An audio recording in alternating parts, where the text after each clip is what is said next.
All right, we got Miss Ryan's 2011 Impala 3.9 liter back in the shop. Did some videos previously on this thing.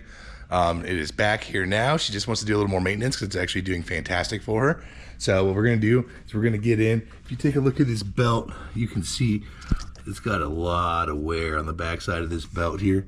So we're gonna get in here, we're gonna change the serpentine belt, and then after that I'll do a second video where we will do the transmission. We're gonna drain and change the transmission pickup filter and reseal the pan.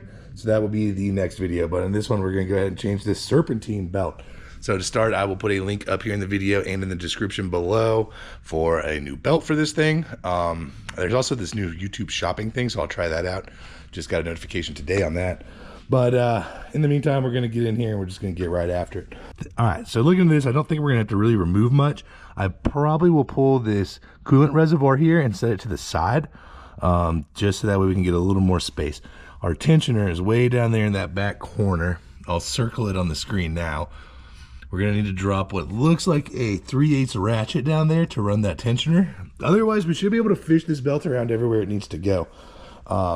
You're definitely gonna wanna take a good note, maybe draw yourself a diagram of how the belt goes, or take a look at this picture that I'll put up on the screen now. But it's complicated. It's a long belt, it's a big belt. It's not too bad to change, but I imagine it's gonna involve a lot of scrapes and bruises on the hand because it is tight in there.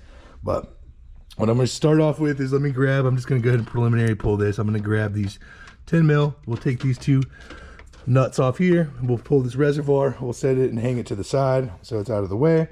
And we'll get a long handle 3/8 ratchet and we'll start off trying to get to that tension. All right, here we are. Took the two 10s off. Then you lift it straight up off that peg right in that upward direction. I just swung it over here and leaned it against the front. So that way it's not leaking, but it's not out and it's out of the way. Now I got a long handle 3/8 ratchet. We are going to fish it right down in here. I have it in the off position, so the lefty-loosey position, but I'm not sure that's right. We will figure that out here momentarily. See if the left is right. Nope. So tighten is going to be the direction you want your ratchet to be in. That will swing the tensioner arm up. So we're going to pop it off right here at the alternator while we have the tensioner pulled, just like that. Now is our last time to take note of how the belt goes. Based off of how it's positioned in the car, I think we're going to want to end with the alternator as well. So we're going to go ahead and start fishing this thing out. It wraps all the way around the back side of that tensioner pulley down there. So that's going to be one of the first places we want to get the belt on when we start routing the new one in. Sorry, I'm not doing a very good job of holding this camera, I'm sure. But here we go. Here we go. Yeah, it hooks around this bracket right here. So if we pull that little 10 mil out down here, right here, we should be able to slip out from underneath that bracket and just kind of bend that line out of the way. So that's what we'll do. All right, here we go. It turns out that was an 8mm, not a 10. But here we are. Belt is out. And yeah, look at how worn and dry rotted that sucker is. Whoo-wee. Look how long this is. These GM engineers were getting wild with this belt. This thing is almost, this has got to be 10 foot long. If you cut it and stretched it, holy cow. All right, so now my plan, unfortunately I can't really video a whole lot of this, but that's the essentials of getting it out. What I'm gonna do is I'm gonna slip it around this bracket that we had to loosen up first. Then I'm gonna go down and it wrapped all the way around the crank, right? So we'll go around the crank to the AC compressor up over this pulley, and then we'll work on getting the lower belt fished over and wrapped on the inside of the tensioner the way it's supposed to be. Then we'll come back and pull up here, down around, and try and get it to where the last bit right there is gonna be on the alternator.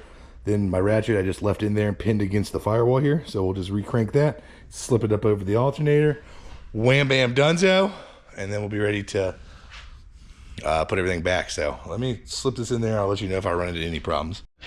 All right, that went exceptionally smooth. Probably only took about 45 minutes for me to get it all fished on. So you'll see down there, actually it looks like I need to push it over on that crank a little bit more. But I started on the crank down there. I fished under that bracket, started on the crank, wrapped it around over here.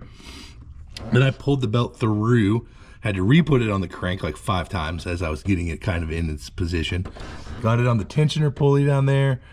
Got it across the stuff on the top, and then fished all this over and held the belt up there at the alternator, and then cranked the tensioner and popped that sucker right on.